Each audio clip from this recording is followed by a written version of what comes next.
we had inaugural session where we had Professor Dr. Manoj Kumar Sinha, the Vice Chancellor of Dharmashastra National Law University, as Chief Guest of the inaugural session. Then we have Dr. Praveen Tripathi, the Registrar, BNLU Jabalpur, and Dr. Letisa Kopo, who joined us from France. We received the participation of 197 registrations, out of which total abstract received were 137 and full paper received were 125 who presented the papers in different technical sessions yesterday. These technical sessions went on parallelly, online and in offline mode. As this was a hybrid seminar, we received 65 full presentations in online mode and 50 in offline mode. To judge each sessions, we have two resource persons, the renowned intellect legal legendaries we call to check and judge the paper presentations. So there were 8 resource persons who were not below the rank of associate professors. We invited them for offline judging the rounds and 10 online resource persons who were starting from the rank of dean, director, principals, professors up to associate professors. And then we had marvelous online and offline presentations of our presenters. After that, today we are here in valedictory session, where we are going to announce the awards for best paper in each theme.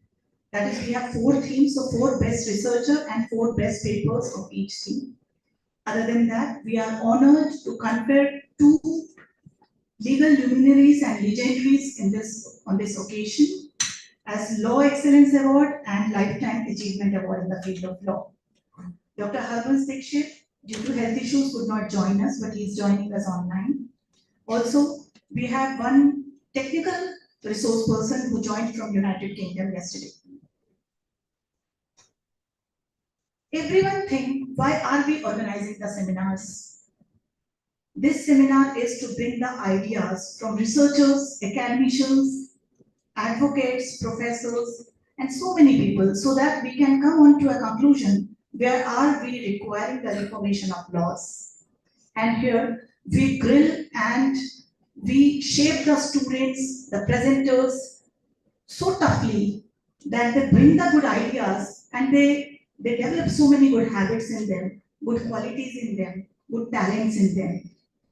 So by this intention, we had one thought that लोहा जितना तपता है उतनी ही ताकत भरता है, सोने को जितनी आग लगे वो उतना प्रखर निखरता है, हीरे पर जितनी धार लगे वो उतना खूब चमकता है, और मिट्टी का बर्तन जब पकता है तब धुन पर खूब खनकता है।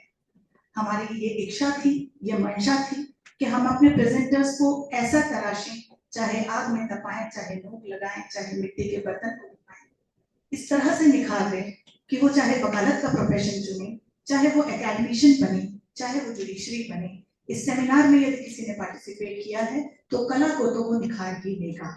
इसी उद्देश्य के साथ आज हम अपने समापन की ओर हैं इंटरनेशनल सेमिनार फर्स्ट एडिशन के लिए। इसी मन से मैं आप सबको आमंत्रित करती हूँ सेकेंड एडिशन इंटरनेशनल सेमिनार का, जो अगले साल सितंबर 2026 में हम ऑर्गेनाइज करेंगे। जय हिंद, धन्यवाद।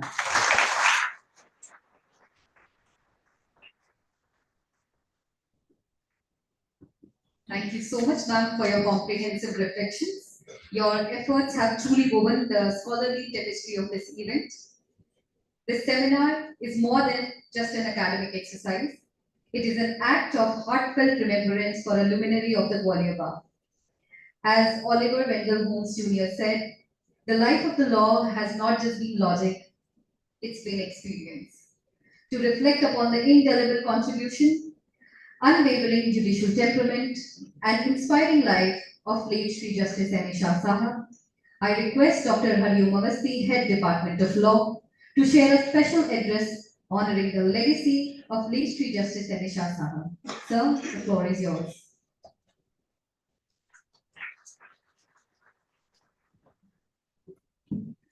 Thank you once again. It is an absolute privilege to honor the legacy of late Shri Justice M. A. Shah. Late Shri Justice Mazhar Ali Shah was born on 25th of September 1934 in the district Gwalior of Madhya Pradesh. Belonging to a family of remarkable professionals and public servants, he was the youngest son of late Shri Sayyid Ali Shah, an engineer, and late Shrimati Ahmadi Begum. His elder brother, late Shri Hamid Ali Shah, was a distinguished lawyer and politician, twice elected as mayor of Gwalior and also a cabinet minister in the state of Madhya Pradesh.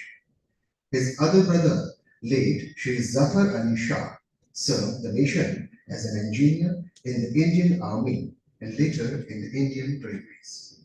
Justice Shah inherited a rich legacy of services and commitment to justice. Guided and nurtured by his elder brother after the untimely demise of his parents, he completed his law graduation in the year 1957 and soon established himself as a dedicated and upright lawyer. Known for his humility, integrity, and hard work, he quickly rose to prominence at the bar. He served as government advocate for 6 years and also as the standing counsel for the municipal corporation Gwalior. His association with the legal fraternity was deep, as he worked tirelessly with the Bar Association as its secretary, member of the disciplinary committee of the State Bar, and the director of Madhya Pradesh Waqf Board. In 1984, his distinguished legal career illuminated in his elevation as a judge of Madhya Pradesh High Court. He took oath on 25th of May 1984 and served the cause of justice with fairness and dedication until his untimely demise on 3rd of August 1989 at the age of 56. Mr. Justice M.A. Shah is remembered not only as a learned jurist, but also as a kind and principled human being who uphold the dignity of the judiciary. He is survived by his wife, one daughter, and 4 able sons, all of whom are well settled in their lives, carrying forward his values and legacy.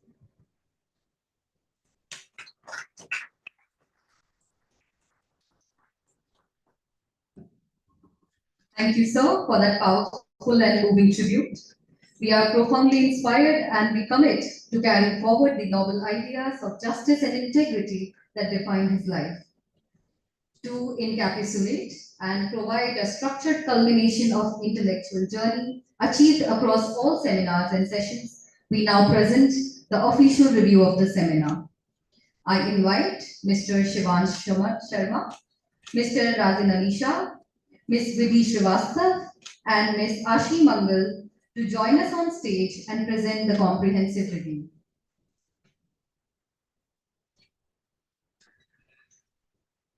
The exchange of knowledge knows no boundaries, and in this spirit, the seminars brought minds from across the globe together.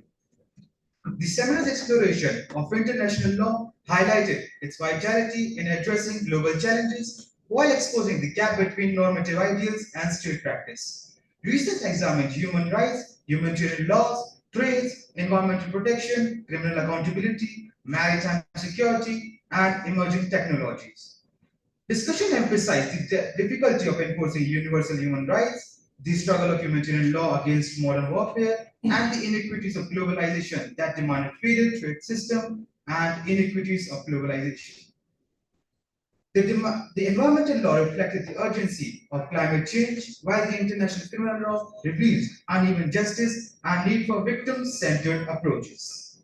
The law of the sea underscored cooperative governance of contested ocean spaces, and debates on cyber warfare, AI, and outer space exposed critical normative gaps. Collectively, the theme affirmed that the international law is a dynamic framework whose relevance depends on reconciling sovereignty with cooperation and justice with complexity of geopolitics. I'm now inviting Mr. Razin Ali Shah to continue further. Thank you.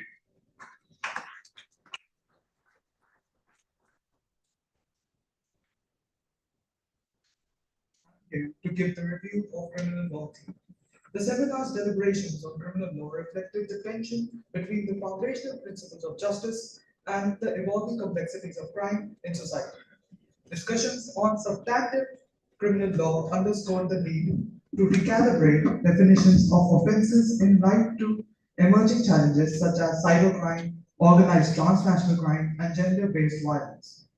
Procedural justice emerged as a focal point, with research emphasizing gaps in investigation, trial, and sentencing, where delays and systematic inefficiencies undermine the very purpose of justice. The debates also highlighted the rise of restorative and victim-centric approaches, questioning the adequacy of purely punitive models in addressing harm by juxtaposing traditional doctrines with contemporary realities. This theme demonstrated that criminal law must evolve as a living instrument, capable of safeguarding rights while ensuring accountability in an increasingly complex legal order. Now, I would like to invite Ms. Vidhi Srivastava to continue further.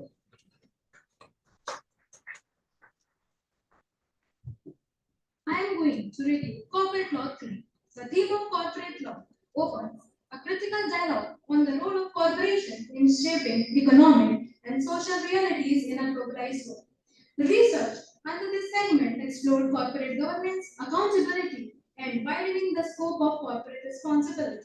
Papers emphasize the need for stronger regulatory frameworks to ensure transparency, ethical compliance, and protection of stakeholders' interests. Issues of insolvency, merger and acquisitions, and shareholder rights were discussed, alongside emerging debates on corporate social responsibility and environmental, social, and governance norms were discussed. The corporate sector's entanglement with global finance and technology underscores both opportunities for growth and risk of exploitation.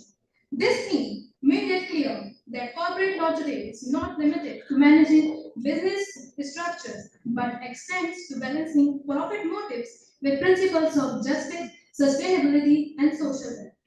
Now, I invite Ms. Ashi Mangal to continue further.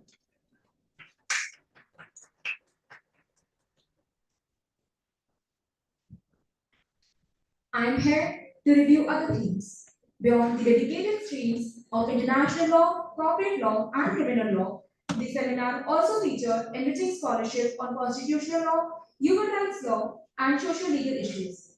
The constitutional law discussions reaffirm the continuing vitality of constitutionalism and the safeguard against arbitrary power, with particular attention to evolving doctrines of equality, liberty, and federal balance. The human rights paper reflected on the challenges of protecting vulnerable groups, particularly women, children, and marginalized communities. Amidst rapidly growing environment, social legal studies introduced interdisciplinary insights linking law with sociology, economics, and political science, thereby underscoring the fact that law does not function in isolation, but is deeply embedded in society's structural inequalities and aspirations.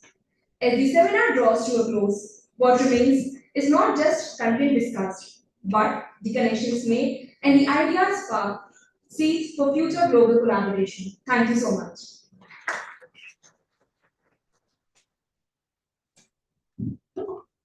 Thank you for that thorough summary, which confirms the depth of the discourse held today. It is now a distinct honor to welcome a voice from the bar whose legacy is rooted in the very fabric of Gwalior's legal history. Carrying forward the rich legacy of late Justice M.A. Shah Sahab, we welcome the luminary Shri F.A. Shah Sir, advocate at the MP High Court, Gwalior.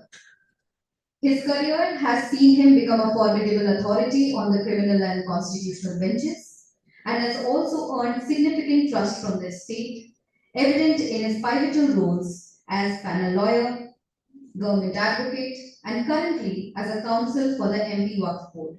Sir, please illuminate our proceedings with your address.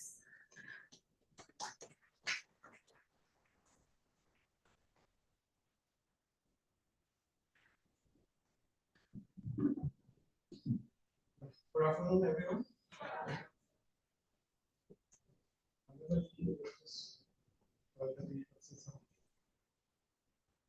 Expected Vivek Kirkar sir, senior educator. I expected a fatherly figure for the bar. Perhaps the only person in this room who has seen my father working and also working. Director, Dr. Director of the Business Institute. My sister, Mrs. Rahi Singh, and of course my friend, Dr. And not to forget the contribution of the anchor, Ms. Mansi Gupta. Yesterday's session was equally enthusiastic, and I remember the words of Dr. Sinha. He said कि जब मेरा biodata पढ़ा जाता है तो ऐसा लगता है किसी और का. Although today madam has reduced it when she was speaking about it, but still I felt it. ये मैं नहीं. This is the art and legacy which the teachers of this institute are holding. They have an immense quality to bring out the best which is hidden in you. You are seeing a picture on the screen. All the students will please look at this screen. I requested for this picture to Mr. Anil Mosti. And you see the logo of PIMR. PIMR stands for Prestige Institute of Management and Research. There are 4 steps. PIMR, and on the top of the R, there is a hat. You see the 5 steps. Idea, planning, work, and last, success. So this logo may not have been inspired from PIMR, or this idea of the writer might not have been inspired from the logo of PIMR, but there is a strong comparison. This institute is capable of infusing ideas in you, then it teaches you how to plan your future. It further teaches you how to work over that plan. And when you start doing efforts to work over the plan, nobody can stop you from achieving success. When you see all these steps, and when you will be hearing the life sketch of Honorable Justice Dr. Sir, you will be seeing how a person is capable of crafting his own future. He has worked on all levels, and all his contribution to himself and the society has been repaid by the divinity, and he is sitting here as a judge of the High Court, which is a dream for almost every lawyer. Definitely, I had a very good time when we used to be the lawyers, and he's senior to me, he's older to me, he's very kind, he's very friendly. I'll tell you what, we used to leave the court together at 4:30 in the initial days of my practice. So those were the days when I have seen him struggling, and now the blessings of the Almighty and the blessings of his parents are there, and he's sitting on the dice, and he's not just sitting on the dice, he's also delivering the justice to the satisfaction of both the litigants. This is an immense quality. Now, let us move to Vivek Kirkar. इत्तेफाक की बात यह है कि आज के dice के जो all the 3 dignitaries हैं, starting from highly respected guardian sir, ending with me, हम सब एक ही रोड पे रहते हैं. So we all follow nine सड़क पे बीच over. So when I leave the court, my first destination is the residence of respected guardian sir. So when I leave the court and I am feeling tired, I look at his house and say, no, come on, get up and do the work.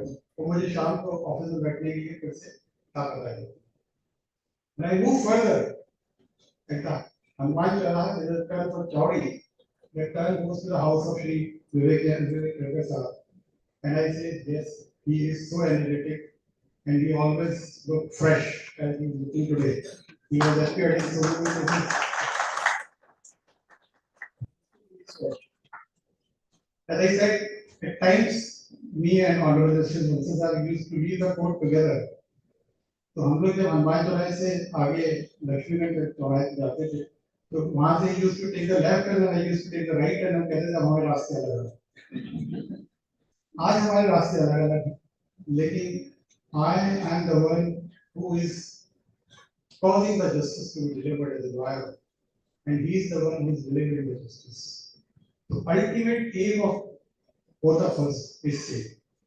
I learned a lot of things from both of you, and they are the contributors to the civil law. I started my practice on the criminal side, but today I am taking the test of civil litigation also. But that is because of the things which I learned from these two practices. What to say about Inspector Aditya sir? He is an icon. In some program earlier also I said about him. Many people say he is master of law, but I don't believe. He is a school of law. A school of law is larger than the master of law. A school is filled with so many masters.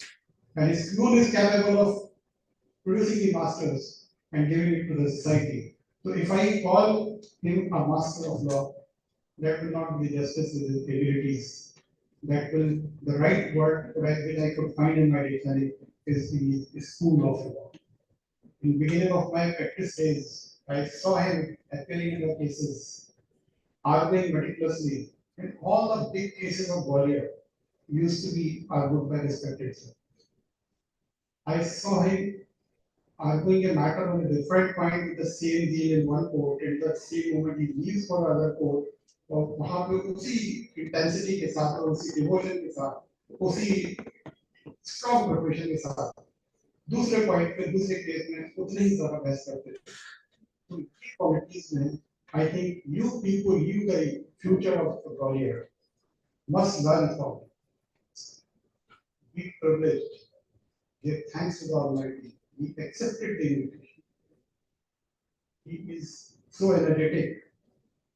Me and my sister Raki man, we were standing on the main gate to welcome, but Channabai sir brought the car inside. And before we could move from the main gate to here, he was on the first floor. So at this age, and when his hip phone is replaced, he is so energetic. Now, if I rewind the clock, I cannot rewind the clock, but I can talk about that. If I rewind the clock and fix it 20 years back, so can you imagine what would have been the energy later on? Definitely, I think, right? Give up.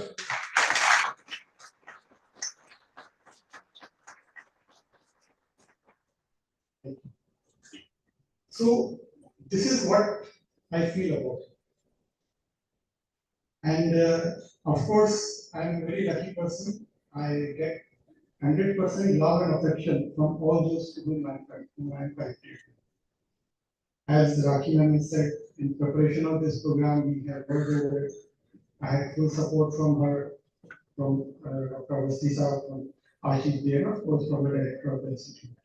And all my friends, which are to start from respected Sangam Jansa, Defense Unity, Sanjay Singh, myself, and my friend Shri Kubhai Bausa, who is covered from Delhi, and of course my friends started by Tessie Bhai, and not to forget the contribution of my office members, who not only work for me, who not only give 100%, कभी कभी मुझे इन लोगों को गुस्सा भी आ जाता है तो मेरा गुस्सा भी प्यार से फॉरवर्ड कर लेते हैं, कभी रिटेलिएट नहीं करते।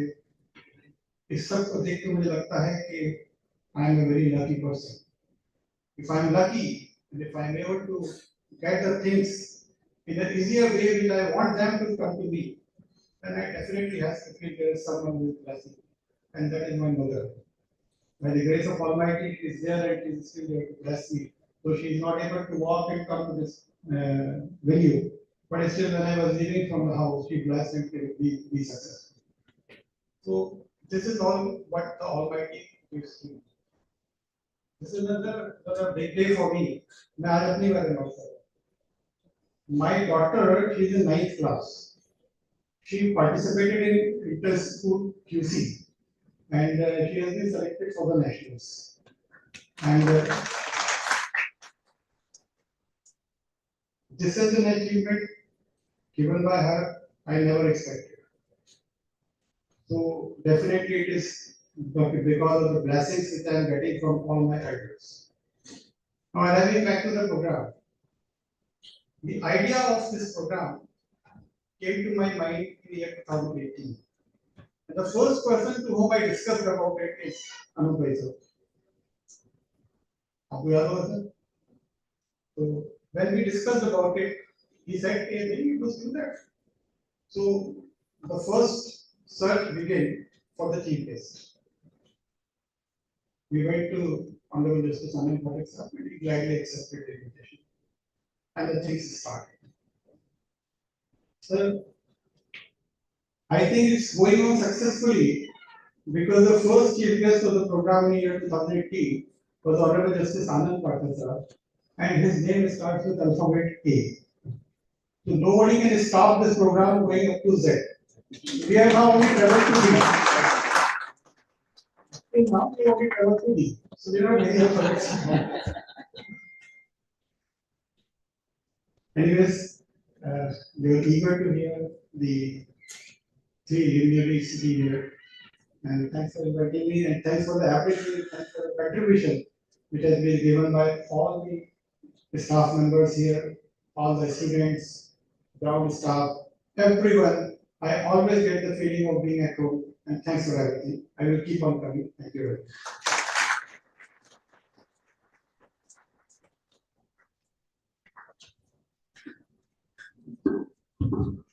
So we extend our sincere gratitude and very many congratulations to the daughter who is also taking the legacy forward of triumph and victory. Moving forward, we next hear from a true legal statesman, a figure who has steered the legal interests of both the nation and state with remarkable consistency and expertise. We welcome Advocate Vivek Khedkar sir, Senior Advocate and Additional Advocate General State of Madhya Pradesh. With more than 34 years of experience, Sir's career is a testament to dedicated public service. His comprehensive educational background includes a BSc, LLB, and a diploma in electrical engineering. Having followed his late father, Advocate Sri M.T. Khedkar Saha, Sir's exceptional service history includes Government Advocate for the MP High Court Gwalior Bench from 2004 to 2011, Deputy Advocate General for the State of Madhya Pradesh from 2011 to 2014, serving the nation as Assistant Solicitor General of India from 2014 to 2021.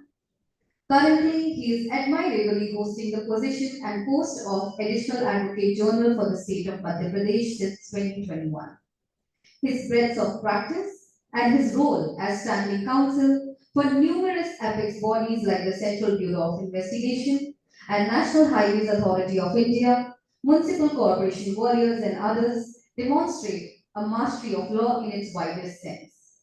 So, we eagerly await your address, which is nothing short of a masterclass in the intersection of public law and dedicated practice. Please honor your address.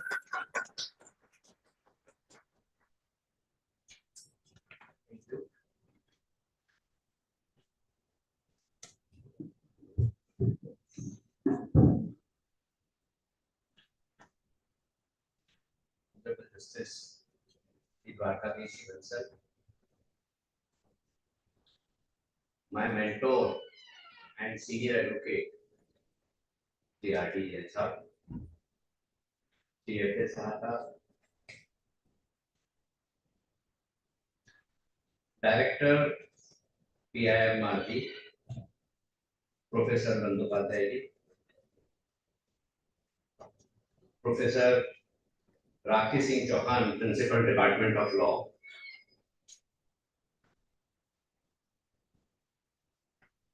Mr. Avasthi, and all dignitaries present today.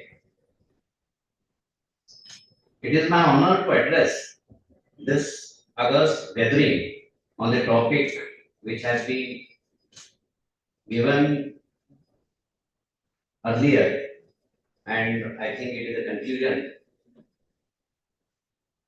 involving dimension of law in the globalized world, challenges, reform, and interdisciplinary perspective. I think I should also pointed out something in the topic which has been given, and on the basis of it, international seminar was initiated and concluded. Now today, completion session is there. Law, as we know, is not merely a set of codified rules, but in living framework though which society secure justice, harmony, and progress. In present time, the globalization has transformed this framework in profound and unprecedented way. As we gather today to discuss these critical topics, we do so in the memory of visionary Justice M.A. Shahaka, a man who was intellect, conviction, and unwavering commitment to the justice, to have left an indelible mark on the legal landscape of our country. Today, it will present my thoughts under four broader parts. First, the context of globalization and its impact of law. Second, key changes facing legal system. Third, reform needs to strengthen the legal orders. The role of interdisciplinary perspective. First part, we can demonstrate and bifurcate the context of globalization and its impact on law. Globalization has reshaped the world into the single interdependent community. Goods are manufactured in one country, assembled in another country, and sold in third country. Cyber crimes, trends, borders, climate changes, threaten nation indiscriminately, and international trade affect local economy in the real. National legal system can no longer function in isolation. Treaties, conventions, and global best practice increasingly sharp domestic laws. India's liberalization in the year 1990, everyone can know in this regard. The growth of international arbitration and the emergence of cyber laws are clear indicators of this trend. Honorable Justice Sri P.N. Bhagwati once said, quote, law must consistently be on the move, adopting itself to a fast changing society and economy. Unquote. This word perfectly captured the necessary for the legal evolution in our globalized time. Second aspect, we can demonstrate that key challenges facing the legal system. What is the key challenges in present matters in respect of globalization? While globalization brings opportunity, it also brings challenges and demand urgent legal attention. It can be further clarified like jurisdictional confliction, human rights, technology and law, environmental and climate justice, and inequity and inclusion, cultural and ethics dilemmas, and delay in legal reforms. These are the some peculiar aspects in the key challenges facing the legal system. We can further demonstrate, but it is not basically a class. That is why I am not demonstrating all these facts. but it can be looked into and it can be considered in this manner. Third part is reform needed to strengthen the legal orders. Addressing the challenges required bold and thoughtful reforms. Harmonization of law, we can bifurcate again this part in harmonization of law, judicial procedural reforms. What would the judicial procedural reform and strengthening legal education. And fourth is ADR mechanism and human center reforms. One Benjamin Cardozo, lawyer of former Association Justice of Supreme Court of United States, rightly observed in this regard that the law, like drivers, must be ready but not be borrowed. It must have a principle of growth. Reform must be ensure readiness and continuous growth. Fourth and foremost important is role of interdisciplinary perspective that can be further bifurcated in this regard, that the law and technology, law and economics, law and sociology, law of political science, law and ethics, all these are the bifurcation which can be demonstrated. Now, what is the Indian experience in this regard? We should also think over it. India reflects the changes and opportunity of globalization in law. Corporate reforms attract FDI, but safeguarded the national interest also. Cyber laws under the IT Act 2000 respond to digital age. Environmental PIL showcase the judicial activism to protect the natural resources. In case of Kuttuswamy, recognize privacy as a fundamental right. Harmonizing the Indian law with global human standards. Why forward, we should take balance of it. The road ahead demand and balanced approaches.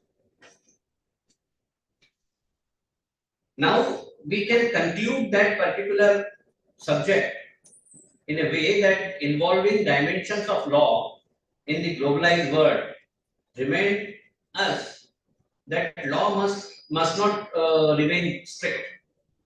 It must adopt reform and embrace indisciplinary wisdom to save the humanity. Martin Luther King said, quote, injustice anywhere is the threat to the justice everywhere.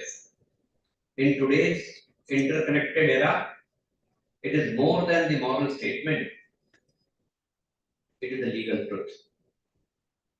A violation of justice in one nation inevitably impact the entire global order. Let us therefore strive to ensure that law remains not just a system of rule, but source of justice, peace, and human dignity for all.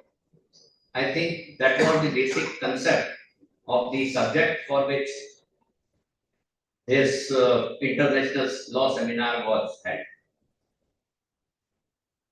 I am really grateful and thankful to the Prestige Department of Law, Prestige Institute of Management and Research, Gwalior, to call me and honor me and give a chance to share the board along with Mr. Justice D.D. Bansal Sahab and my mentor, Sri R.D. Jain Sahab. Thank you very much.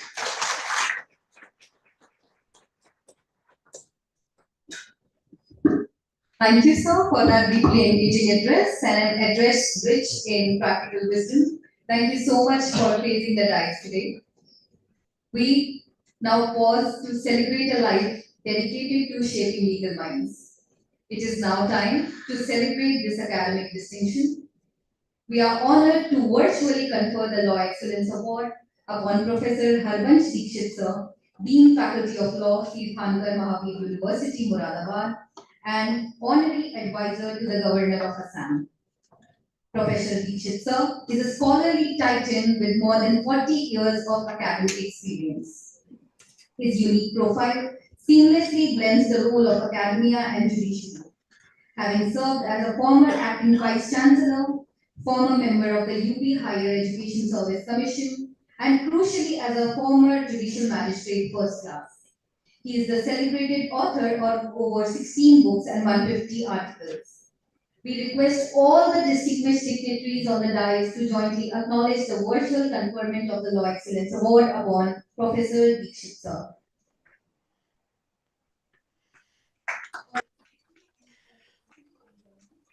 Thank you. Thank you very much. I accept it with all the gratitude and humility at my disposal. Thank you very much.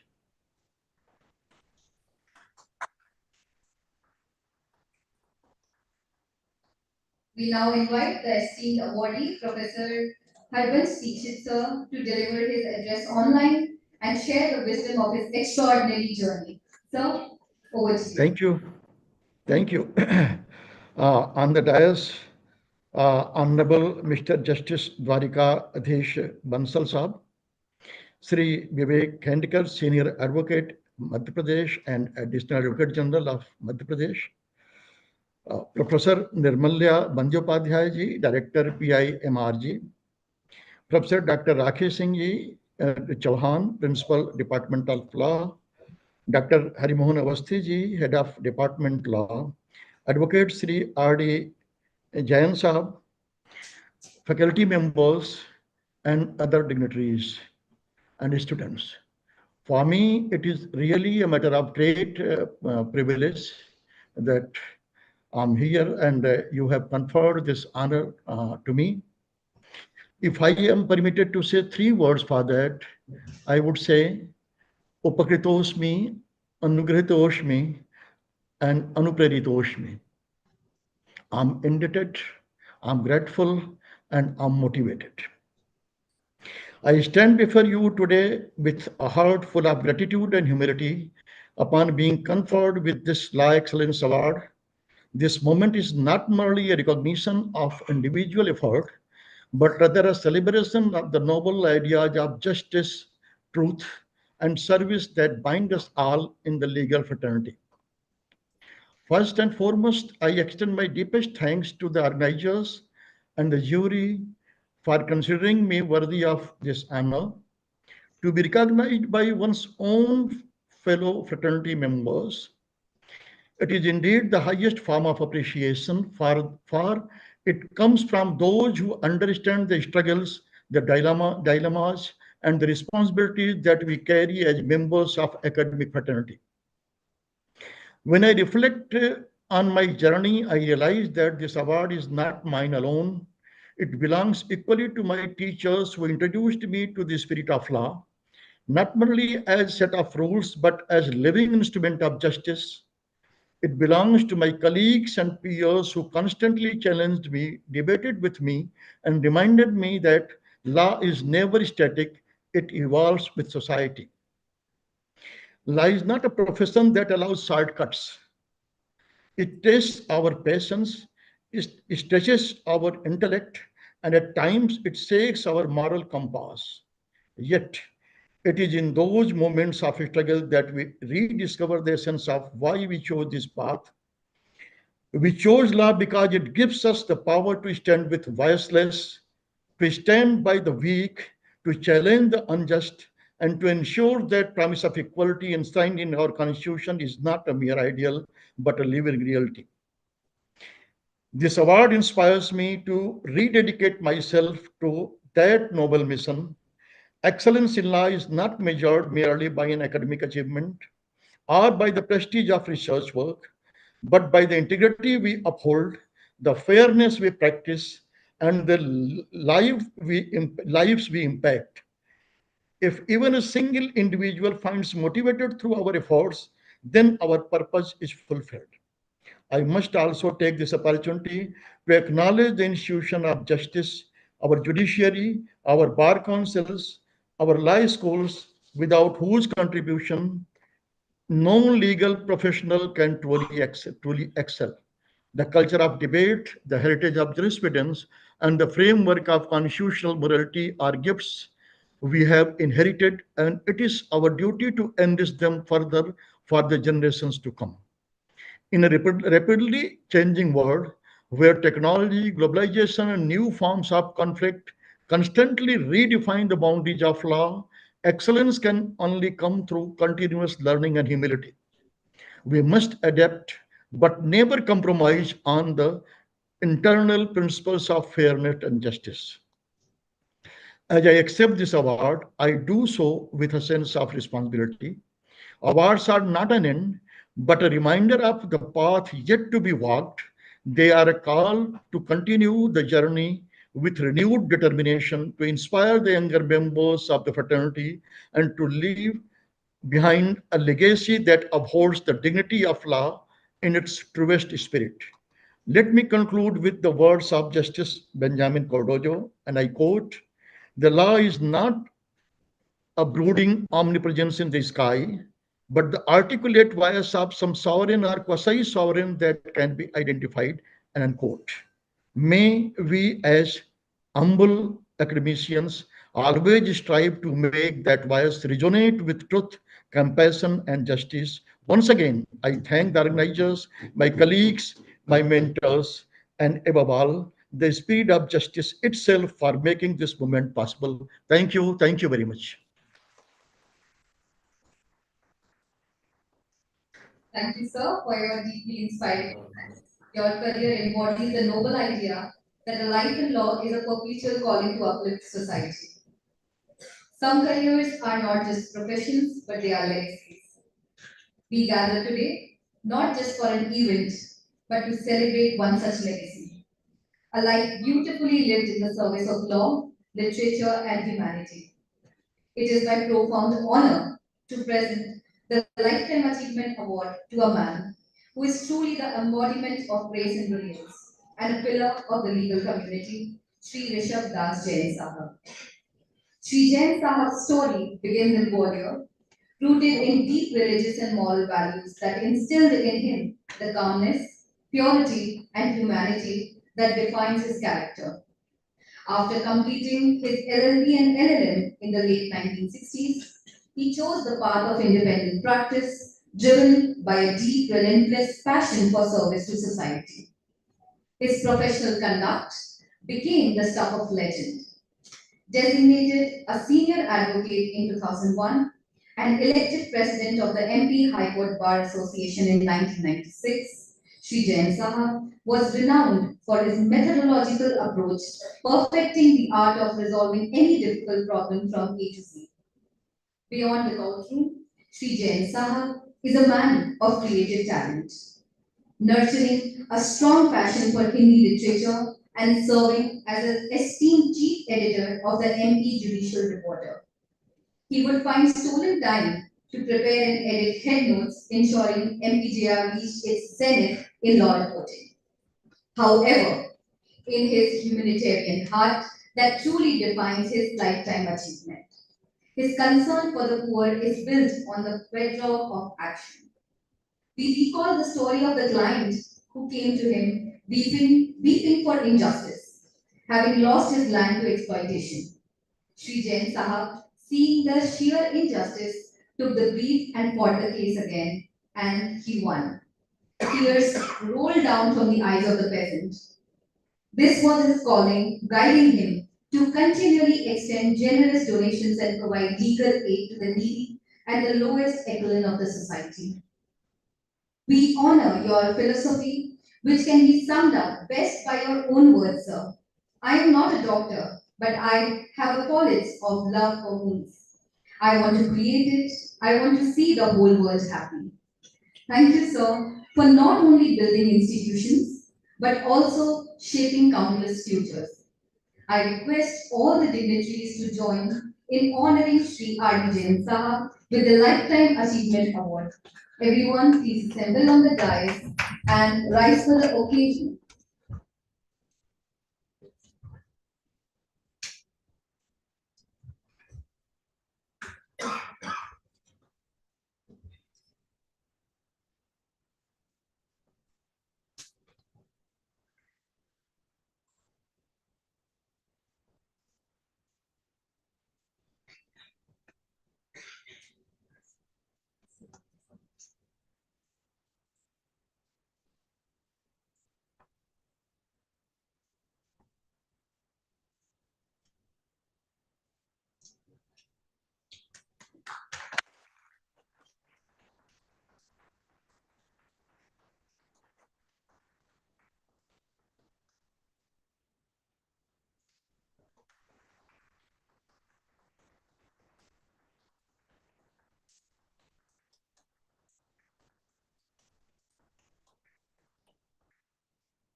So we respectfully request you to share your valuable insights and reflections garnered over a distinguished career.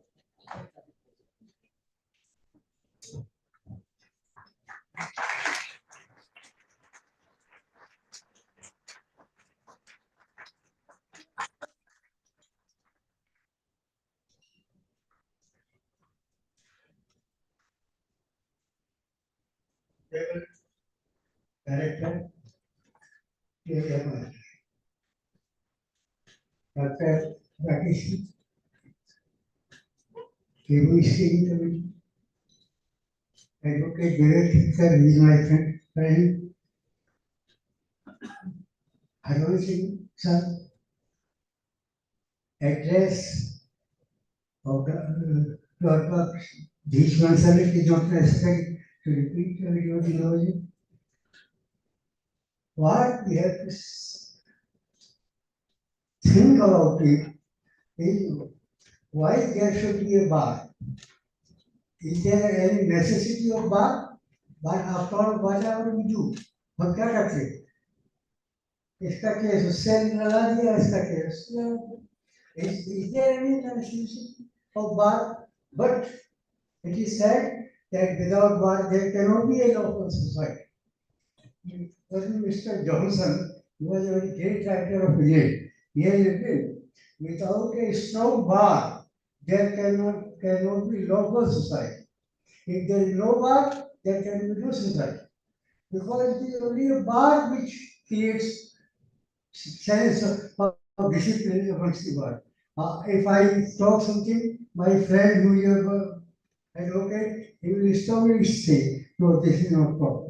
So whenever a strong bar is created, it can be created only with a strong members of bar. And that is why we are all here to prepare a strong bar.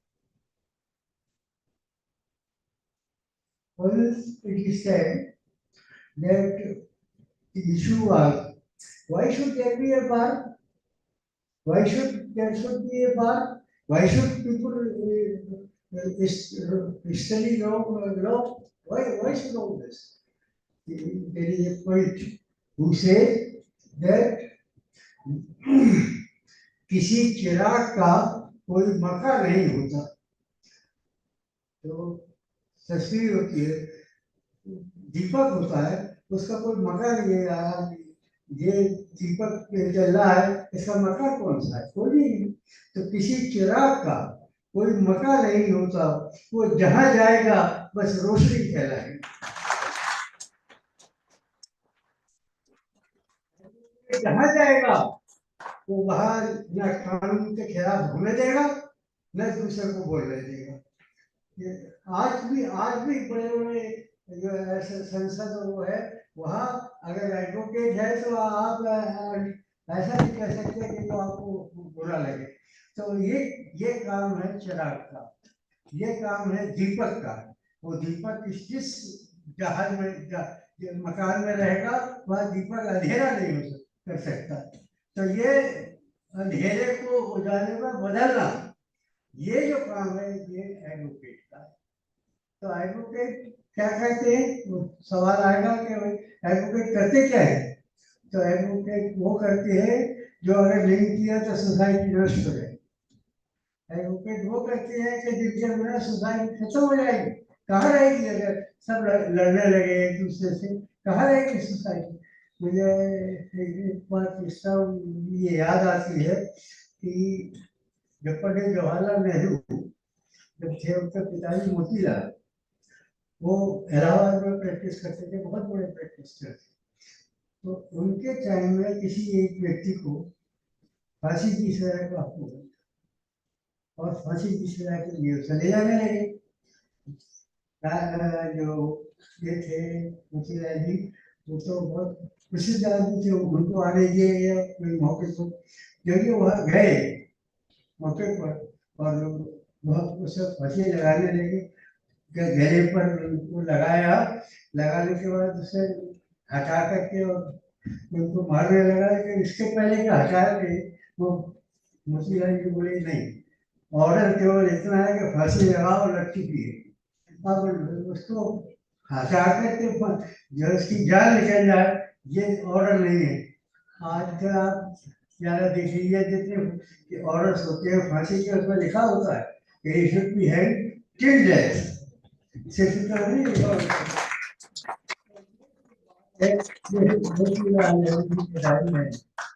और कोई आदमी कैसा काम करेगा, कब काम करेगा, कितना काम करेगा, इस हर काम वकील के ऊपर निर्भर करता है। तो अटल बिहारी वाजपेयी, इनके जमाने की बात है कि आज के जमाने के लोग क्या करते थे या क्या करने थे। उन्होंने कहा क्या कहें अहबाब, क्या कारज नुमाया कर गए। क्या कहें अहबाब, क्या कारज नुमाया कर गए। पैदा हुए, नौकरी की और मर गए। इसके अलावा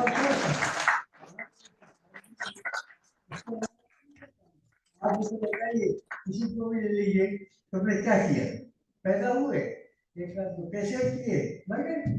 तो ये जो काम है ये केवल वकील करता है, जो पैदा होने के अलावा भी काम करता है। पैदा होने के अलावा भी जो काम करे वो आदमी। तो अटल बिहारी वाजपेयी साहब ने इसके ऊपर एक कविता लिखी। उन्होंने लिखा है कि ऐसी ऊंचाई जिसका परस पानी को पत्थर कर दे। अगर पानी किसी ऊंचाई पर पहुंच जाए तो पत्थर हो जाता है, बर्फ हो जाता है। ऐसी ऊंचाई जिसका पारस पानी को पत्थर कर दे, जिसका दर्द हीन भाव भर दे, दूसरे को देख करके छोटा सा समझने लगे, जिसका अभिनंदन की अधिकारी। ऐसा पानी, पानी बुरा नहीं है, लेकिन अगर पानी परस बर्फ हो गया तो अभिनंदन है, तो फिर वो हमारे जनता का नहीं है। तो ऐसा परस जिसका दर्द हीन भाव भटे, अभिनंदन की अधिकारी है, और वो जो के लिए आमंत्रण है, उस पर झंडे गाए जा सकते हैं, किंतु कोई गौरैया वह नीड नहीं बना सकती, मकान नहीं बना सकती। और हमको वो चाहिए, ये चाहिए कि हम मकान बना सकें, हम जिंदा रह सके, समाज को पैदा कर सके, चला सके। उस काम को करने का काम जो वकील करे। अगर आज वकील नहीं हो तो हर घर में लड़ाई हो जाए, हर जगह लड़ाई हो, क्योंकि वकील को ये एक प्रकार की एक शक्ति कहता हूँ मैं इसको। वकील को ये शक्ति है कि वो लड़ने नहीं देगा और खुद भी नहीं लड़ेगा। तो ये जो काम होता है वो केवल वकील कर सकता है। मुझे याद आता है एक बहुत पुरानी बात है, बहुत छोटी बात है लेकिन बहुत पुरानी है। जो लंका के ऊपर रामचंद्र जी लड़ाई करने जा रहे थे रावण के लिए, रावण के खिलाफ। तो वो बनना था पुल जिस पर सेना जाती, तो वो पुल बन रहा था। तो उस पुल को बनाने में वो जो रेता थी उसके बगल में, उस रेता से एक गिलहरी थोड़ी सी वो ले जाती थी और वो उसको डालाती, थोड़ी सी ले जाती थी और उसको डालाती थी। तो एक आदमी ने उससे पूछा, ये तू क्या कर रही है, तेरा मूर्खता है, तेरी इसका कोई मतलब नहीं है। मैंने कहा भाई काम कुछ नहीं कर रही, पर मैं अपने मन में ये विश्वास कर रही हूँ कि मैंने रामचंद्र जी की सहायता की, रामचंद्र जी के काम में। आप क्या करते हैं ये महत्व नहीं रखता, उसका क्या प्रभाव होता है, इसका ये महत्व, इसका महत्व है। और वकील की बात का प्रभाव होता है, क्या होता है इसका उतना महत्व नहीं है जितना उस प्रभाव का महत्व है। आजकल आप कभी बाहर में जाइए, महिलाओं की संख्या बढ़ गई, क्यों? क्योंकि उनमें बुद्धि इतनी जागृत हो गई है कि वो किसी भी जगह लड़ सकती है, संख्या ज्यादा हो गई है महिलाओं की। तो ये सब काम वकीलों की वजह से, ये सब काम वकीलों की बुद्धिमानी की वजह से है, ये सब नहीं तो उसके बिना। और मैं आपसे एक बात पूछता हूँ कि आकाश में कोई पत्थर मार सकता है? आकाश के ऊपर कोई पत्थर फेंके तो पहुंच जाएगा आकाश, लेकिन उसके बाद कवि क्या कहता है कि कौन कहता है कि आकाश में सुराख नहीं हो सकता, कौन कहता है कि आकाश में सुराख नहीं हो सकता? जरा पत्थर तबीयत से उठा लेगा, अगर कोई भी आदमी पत्थर को उठा लेगा तो वो सुराख तो होगा। तो हमको यही सुराख कर रहा है, हमको यही कोई बात साबित करना है, तो हमको साबित करने के लिए उसको करना पड़ेगा। वरना अगर ऐसा नहीं किया तो यहाँ तो सिर्फ घूमे और बहरे लोग बचते हैं, खुदा जाने यहाँ पर किस तरह जलसा हुआ हो, कैसे यहाँ वो बने, कैसे यहाँ एक स्वतंत्र हुआ, भगवान जाने। मैं ये बात आपसे इसलिए कहता हूँ कि वकील जो ये हमारे को आजादी मिली है, ये वकीलों का इसमें बहुत बड़ा हाथ है, बहुत बड़ा काम है। और वही काम आज आगे बढ़ता है, उसको सिखाने के लिए हमारे ये बैठे हुए हैं प्रिंसिपल साहब वगैरह, जो अगर उनकी बातों को आप मान लें, उस काम को अगर करने लगे तो देश बहुत ऊपर चला जाएगा, कि जिंदगी बहुत ऊपर चली जाएगी। धन्यवाद।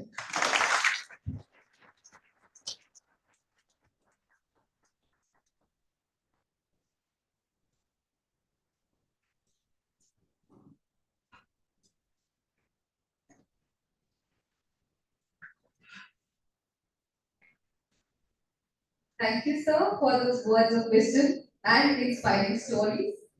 You are truly a school of law as described by Sri Epesha, sir. Now, we reach the most anticipated moment of our session, where we receive guidance from the highest echelons of the judiciary. It is with the most profound reverence that I welcome our chief guest, Honorable Justice Valedictory Bansal Saha, Judge High Court of Madhya Pradesh, Jabalpur Bench, for adding special significance to this occasion and lending great meaning to it. His Lordship, a son of warrior, is distinguished by his academic pursuits here, having earned BCom LLB, MA, DLIL from Jivaji University. From his beginnings, inspired by his father, late Sri Ram Kishore Bansal Sahab, to his practice in the chambers of Sri K.K. Lahoti Sahab, former acting Chief Justice, his Lordship built a formidable career in civil, revenue, constitutional, and criminal matters. His elevation to the bench in February 2022 was a significant gain for the judiciary. Justice Bansal Sahab is highly respected for his sharp legal acumen, fairness, and the judicial balance of compassion and discipline. His landmark judgments, such as those upholding judicial independence and innovatively directing community service in lieu of cost, exemplify his commitment not just to the rule of law, but to justice lived reality. Sir, we eagerly await your illuminating address, which will provide the ultimate direction to our discourse on the future of law. Sir, please address the gathering.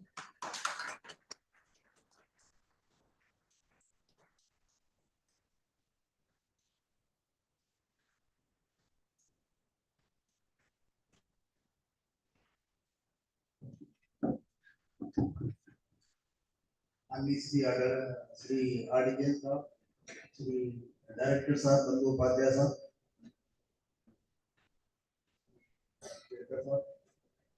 अफसर अली साहब,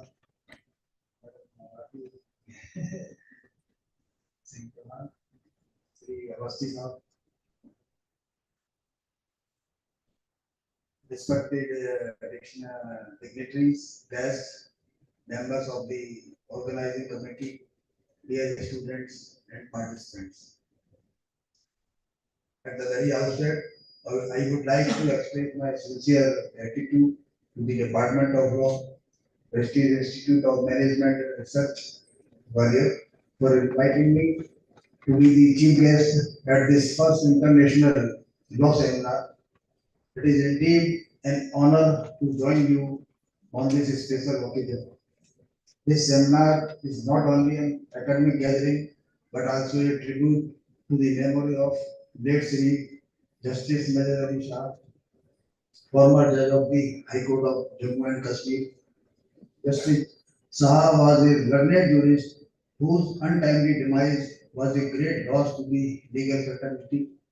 Though his tenure was short, his dedication to justice and his integrity left a deep impression on all who knew him.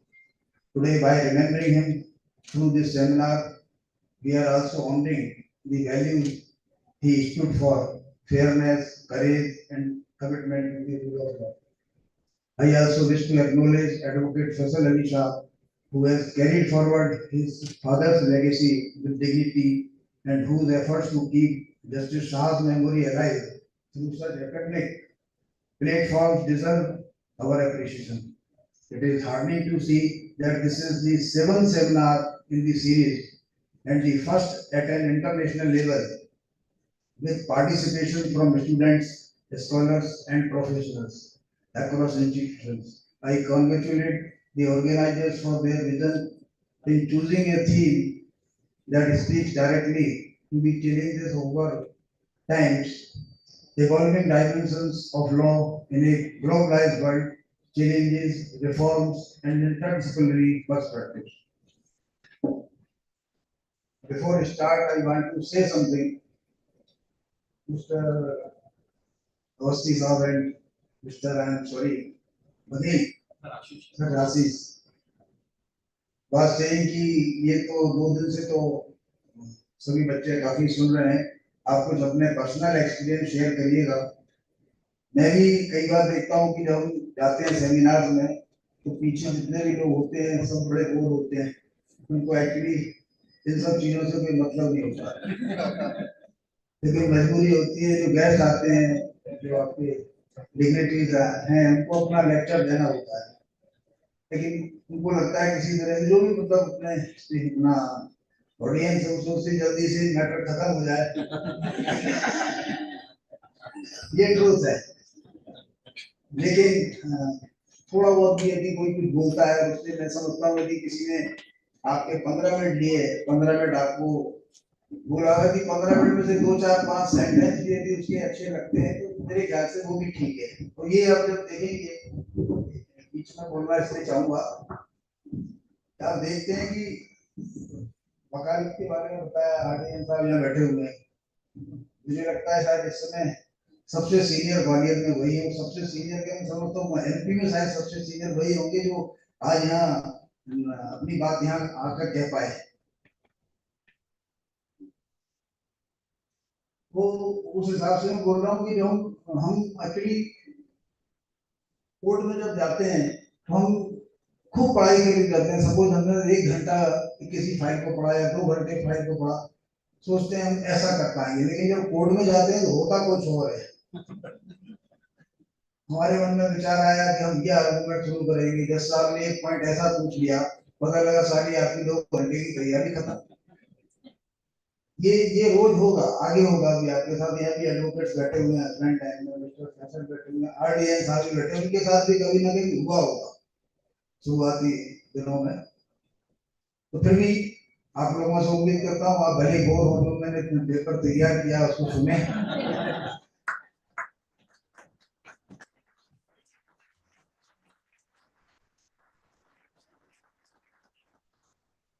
ये bore होना इसलिए जरूरी है क्योंकि आप सोचोगे जब यहाँ अपनी 5 इयर्स का आपका होगा, किसी का 3 इयर्स का होगा, जब पूरा करके जब जाओगे आप, तो आपको ये सब करना है, बोर होना ही होना है आपको। पता लगा सीनियर के यहाँ गए आप, उन्होंने कहा लो ये फाइल पढ़ो बैठ के, तो आप सोच के आए थे यानी क्या क्या होगा, पहले दिन ही जो है वकालत इतने बढ़िया प्रेस्टीज इंस्टीट्यूट से हम निकल कर आए हैं, हमारे लिए तो फ्यूचर हमारा बिल्कुल ब्राइट है, लेकिन पता लगा उन्होंने कहा ये फाइल पढ़ो, तो फाइल में समझ में कुछ आ नहीं रहा होता है। मैंने अपने व्यक्ति हिसाब से ये वाली बात भी बोली थी कि जब तक ये आपका सिस्टम चल रहा है, इसमें जो काम आपको हमें बाद में करना है वो काम अभी से करना शुरू कर दीजिए। RDN साहब के यहाँ की, मिस्टर फैसल के यहाँ की, मिस्टर सिंह के यहाँ की जो भी फाइलें डिस्पोज ऑफ फाइलें, उन फाइलों को आपस में हम डिस्ट्रीब्यूट करके डिस्कशन स्टार्ट आज से ही कर दें। ये सब होना है, आप जज बन जाएंगे जिसकी की आप देखिए आज स्थिति ये है कि करीब 70% लड़कियां हमारे यहाँ जजेज हैं। ये सारी की सारी हाईकोर्ट जज के रूप में दिखेंगी आपको आज से 10-15 साल बाद, जबकि हम इसमें हमारे यहाँ एक लेडी जज है पूरे MP में, मिस्टर अनुराधा शुक्ला, ये कम से कम 50% दिखने वाली है 15-20 साल बाद। जब आज हमारे यहाँ जजेस की अंदर लेडी जजेस की कमी है, बाद में हमें इनकी कमी होने वाली है। और सारी लेडीज जजेस देंगे, क्यों?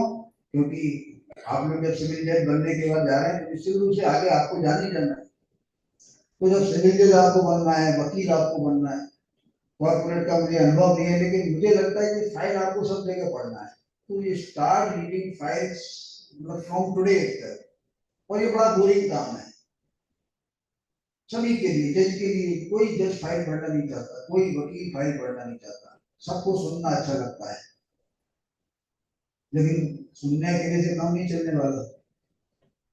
तो मैं आपको थोड़ा सा जो पेपर तैयार किया, पहले उस पर अपने चर्चा करते हैं। मेरा टाइम हालांकि पूरा हो चुका है जो इसमें इसके हिसाब से, आपके इस पर्चे के हिसाब से, लेकिन तो मैंने मेहनत की, इतना इतना कठिन सब्जेक्ट है ये जिसको आप लोगों ने चुना है। मेरा इसका मतलब ज्यादा योगदान नहीं, मेरी बेटी का योगदान ज्यादा है। मेरी बेटी लॉ स्टूडेंट है, 7th सेमेस्टर होता। तो आप लोग बोर हो फिर भी मैं इसको पढ़ना चाहूंगा। Globalization has redefined and changed the way we live, work and interact with each other. Politics, economics, technology and the society as a whole are now more connected than ever before. And so naturally the law too must keep up the pace with these changes. As we have heard in the course of this seminar, no legal issue today can remain confined within the borders of a single nation. Not too long ago, most laws were focused only on domestic matters. But today, the world looks very different. Crimes easily cross boundaries. Whether it's terrorism, cyber fraud, or human trafficking, offenders are now exploiting gaps in every legal system. Businesses and technologies today operate across countries, across continents, and with that come difficult legal questions like when a dispute arises, whose law should apply, or who bears responsibility if harm is caused. These are not abstract problems. They affect trade, investment, and ordinary people's lives every day. The very nature of power has shifted. It is no longer about physical territory. It is about digital influence. A social media platform created in one country can shape public opinion in another. To say the least, as such an artificial intelligence system may be designed in one country, but it can end up managing software for banks, hospitals, transport system, etc. halfway across the world. This is the reality we are feeling. Technology crosses borders instantly, while our laws remain confined within them. The message is simple. The law cannot remain only local in its vision when the challenges that we face are so global in their reach. And so, the question one must keep in mind is if the technology does not stop at the borders, then why should the law?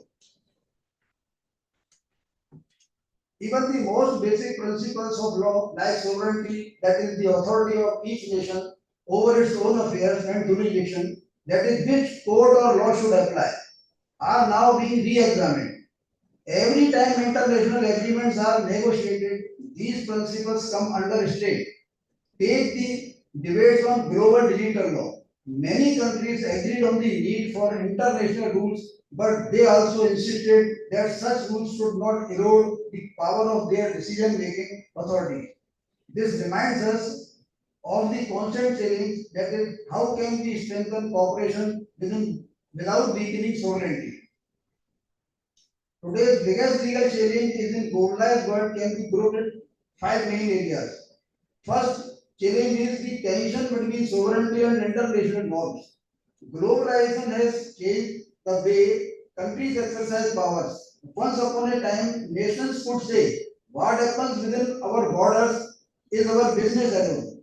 But today it is not so simple. When it comes to trade, human rights, or the environment, countries are often bound by international rules. This is where the friction begins. Governments may welcome cooperation, yet still feel that rules clip their wings and take away choices that should be theirs. The question then is, how much authority should a country surrender? For instance, in the recent debates on the UN Global Digital Compact, everyone agreed that the digital world needs common rules because the internet does not stop at the national borders. But when it came to giving up control, no country was ready. Each one said, yes, we want the rules, but only on our terms. The second challenge is the transnational crime and security. Criminal networks no longer operate within neat territorial boundaries. Terrorists, human traffickers, cyber criminals, and money launderers work across continents. That is why the United Nations adopted the Convention Against Transnational Organized Crime in 2000, signed by almost every nation. Yet difficulties remain. Extradition delays, accident delays आपके बारे में शायद आप इस बारे में जाने कि जैसे कि पता लगा ये अपना नीरव मोदी अपराध करके चला गया वो हमने लॉ तो बना लिया लेकिन उसको लाने में जो डिले होती है that is called extradition delay. तो इस तरह के जो लॉ के बारे में हमें चर्चा करना है, आपको आपस में कभी चर्चा करना है, क्योंकि आप लोगों का फ्यूचर निश्चित रूप से ये जो साइबर क्राइम से रिलेटेड हो सकता है। हम केवल एक छोटे से दायरे में वकालत कर करके जज बन गए, सिविल की वकालत हम करते थे। मेरा कहना है कि आप लोगों को क्योंकि ये सारा ग्लोबलाइजेशन की बात आती है तो आपको अभी से इस बारे में डिस्कशन शुरू कर देना चाहिए। Problems in gathering evidence from abroad and inconsistent cybercrime laws across nations. A striking example was the I love you computer virus. ये पहले मैंने नहीं सुना था, इसको तैयारी करते समय मैंने भी इसको मेरे सामने आया। which originated the Philippines in 2000 and caused massive damage worldwide. Why it was done? At that time there was no clear law to prosecute such acts. Therefore, the solution can only be stronger international cooperation and harmonized law. The third challenge relates to migration, refugee and displacement. Millions of people are forced to cross borders due to conflict, poverty or natural disasters. Climate change is further adding another dimension. By the year 2050, it is estimated that up to 200 million people could be displaced by climate-related events. Yet our current refugee law, based on the 1951 Convention, only protects those fleeing political or religious persecution. It does not recognize climate refugees, leaving them legally unprotected. Countries that receive migrants feel overwhelmed, while those losing populations may avoid responsibility. We urgently need new international rules to address this fairly.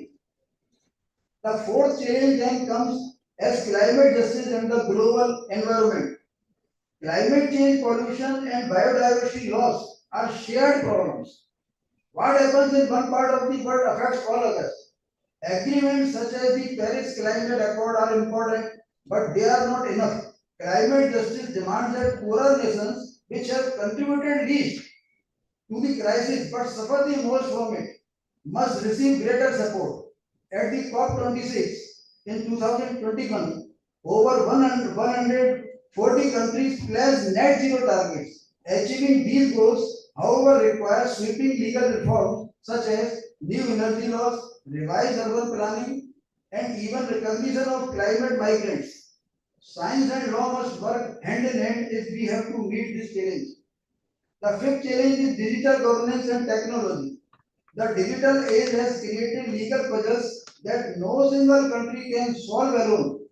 The internet, artificial intelligence, and data flows cross borders without pause. While our laws remain tied to geography, issues like cyber security, privacy, online monopolies, and AI ethics are both national and international concerns. Experts believe that governing AI may become one of the greatest legal challenges of this country.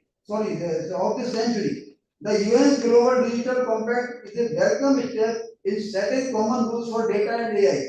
While allowing countries to protect their own privacy and security, but the reality is stark. Cyber attacks, misinformation, and AI risks travel across borders in an instant.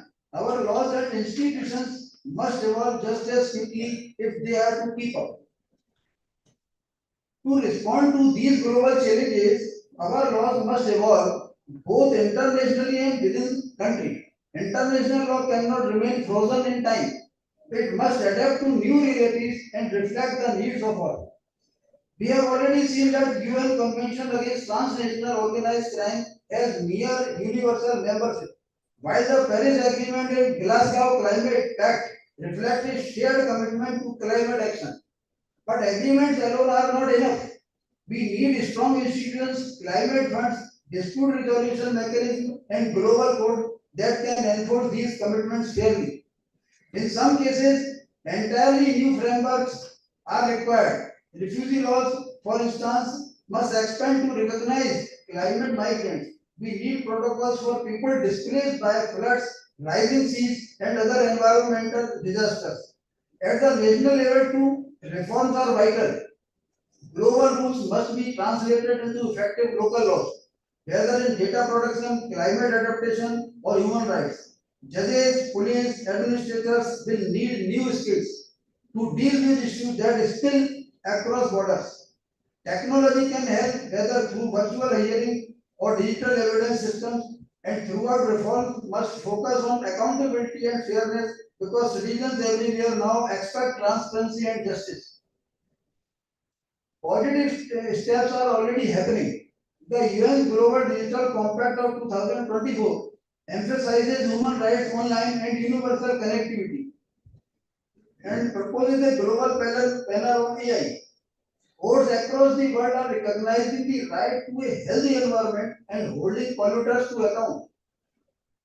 Many countries are updating their laws on labor, tax, intellectual property, and anti-corruption to align with global standards. These are encouraging signs, but we cannot be complacent. Treaties must be reviewed regularly to keep them relevant. Laws should be principle-based rather than rigid, so they can adapt to changing circumstances. Technology like blockchain can make treaties more transparent. And most importantly, reforms must be interdisciplinary because law alone cannot manage challenges like climate change or artificial intelligence. That brings me to a key lesson of this seminar. Law cannot solve global problem on its own. We need to draw upon science, economics, technology, sociology, and most importantly, the lived experience of communities. Take the climate crisis. It is not just about emission limits or solar panels, it is also about social justice, economics, and human behavior. Similarly, questions around artificial intelligence or biotechnology cannot be answered by lawyers alone. They need input from technologists, scientists, and ethicists. The interdisciplinary approach is already visible. The UN works with technical bodies like International Telecommunication Union or on digital policy. Climate-related cases bring scientists and economics into the courtroom to explain real impacts. The criminal justice system is increasingly relying on digital forensics and forensic economics, and so the communities themselves must be heard because global issues have grassroots consequences at the local level. For students and young professionals, this means a future where disciplines will constantly interact. Lawyers may study technology or public policy alongside law. Technologists will need to understand legal and ethical frameworks. Judges will need to consult experts across science, economics, and culture. The good news is that this shift has already begun. Institutes such as Berkeley Miller Institute for Global Challenges and the law taking the step in the right direction and bringing diverse experts together. The journals now publish research at the crossroads of law, technology, economics, and society. It's important as legal professionals we embrace this change. When drafting rules on AI, talk to engineers and physicists. When handling human rights cases, listen to historians and social workers. Only by working together across fields can we create laws that are fair, practical, and strong enough for the globalized world. Before I conclude, let us reflect on a few recent events that remind us why this discussion is so urgent. The COVID-19 pandemic showed us how deeply connected health, trade, and human rights really are.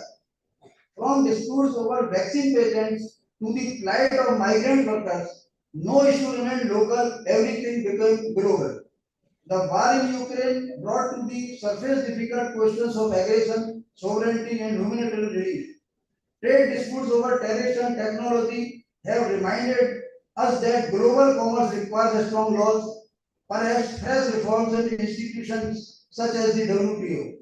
And climate meetings like the COP continue to produce no new commitments from the Glasgow Climate Pact to the creation of the loss and damage fund. All of these movements point to a single truth. Lawyers, judges, advocates, and scholars cannot afford to be reactive. We must be proactive. हम आज बैठे हैं कि सब जब problem आएगी, जब हमारे घर के अंदर पानी भरने लगेगा, हमारी जो है छत के अंदर जो है छेद हो जाएंगे, तब उनको ठीक करना शुरू करेंगे. ये मीनिंग उससे रिलेटेड है कि जब प्रॉब्लम आ जाएगी तब उसका सॉल्यूशन ढूंढना जाए. तो we all must be proactive. We cannot wait for crisis to compel change. We must shape the debate and prepare the solution in advance. For law students and young scholars, the message is especially clear. You will live in the world that we are only apprehending today. It will be your responsibility to carry it forward, and to do so, you must be innovative in finding solutions, vigilant in protecting justice across borders, and compassionate in serving humanity. Let us also remember why we study and practice law in the first place. At its best, law helps to keep society organized, resolve disputes, and protect the vulnerable. In today's globalized world, the stakes are even higher. The health of our planet, the dignity of our people, and the peace of nations all rest on the foundation of fair and effective laws. There is an old saying: the law must be stable, but it must not stand still. Stability gives the law its strength, but adaptability ensures its relevance. We stand today on the shoulders of great justice who shaped modern law. It is now our turn to carry it forward and to adapt it to the challenges of a globalized world. May the deliberations of this seminar inspire us all to work with purpose, courage, and wisdom. Let us go forward together and ensure that through reform, cooperation, and shared knowledge, the law continues to bring justice, peace, and prosperity for all. Thank you, Jai Hind.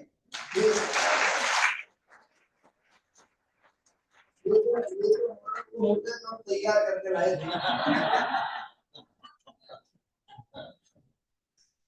भाई देखिए ये subject ऐसा है, इसमें जो है अभी आप लोगों से उम्मीद ज्यादा की जाती है, जैसा मैंने बताया. You are the law students and madam Rakhi Chauhan और भी तो सर ये लोग ज्यादा वर्क करते हैं. हम लोग जब वकील बन जाते हैं तो हमें केवल वही करना होता है. इस एक फाइल हमारे पास आई, मान लीजिए चलिए एक सिंपल नामांतरण की केस की फाइल है. अब हम क्या ये ग्लोबलाइज लॉ पढ़ाई क्या करते हैं? ग्लोबलाइजेशन से हमें तो लगेगा किसी तरह से इसका नामांतरण हो जाए, हमारे चार पैसे मिल जाए.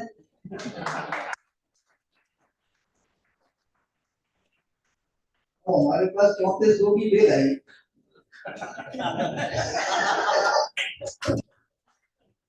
भाई 34 होगी बेल ऐसी होती है जो होनी है 100% हो जाती है। तो मान लो 51 लीटर है तो आप में से कोई भी जाके कोर्ट में खड़ा हो जाएगा, उसकी बेल हो जाएगी।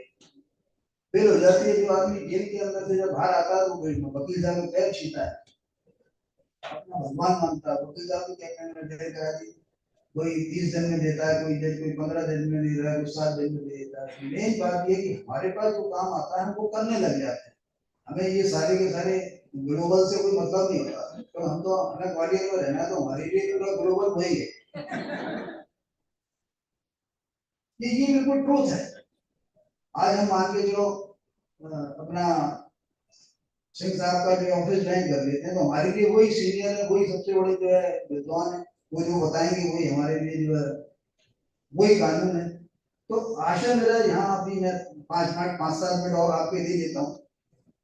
मेरे ख्याल से पहले बोर हुए होंगे अब नहीं होंगे।